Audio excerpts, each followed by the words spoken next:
My channel ចឹងថ្ងៃហ្នឹងខ្ញុំមានម៉ៃចង់ណែនាំបងប្អូនទាំងអស់គ្នាបងប្អូនខ្លះធ្លាប់ឃើញខ្ញុំថតនៅដូចជាបង្កក់ចឹងតែខ្ញុំប្រើប្រាស់ម៉ៃអីដែលអាចស្រូបសលេងបានហើយយកវីដេអូនោះដើម្បីទៅ challenge ឬក៏ debate ឬក៏មានជលភាអីផ្សេងៗហ្នឹងទៅចឹងនេះបងប្អូនទាំងអស់គ្នាមើលច្បាស់គឺប្រភេទម៉ៃប្រភេទនេះកាលហ្នឹងទិញដូចជាចូល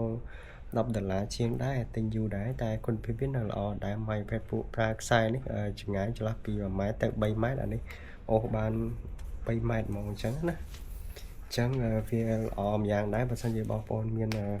ដូចជា low budget អីខ្ញុំគិតថាបងប្អូនអាចប្រើប្រាស់ប្រភេទម៉ៃនេះបានហើយម៉ៃនេះអាចភ្ជាប់ជាមួយនឹង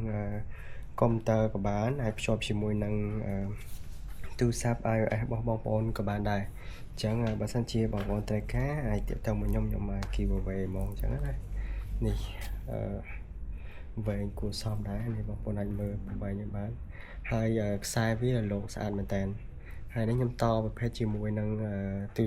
cable extension ជាមួយ iPhone នេះអានេះថ្លៃជាងគេខ្ញុំ giveaway តែនេះទេដោយសារខ្ញុំប្រើប្រាស់អានេះទៅតាមផ្នែកផ្សេងៗទៀតដូចជាម៉ៃដែលប្រើខ្សែ2ខ្សែដោតជាមួយនឹង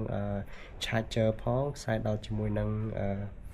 ម៉ៃផ្ទាល់នេះផងអញ្ចឹងខ្ញុំមានតបំបែកជា2ជា3ផ្សេងទៀត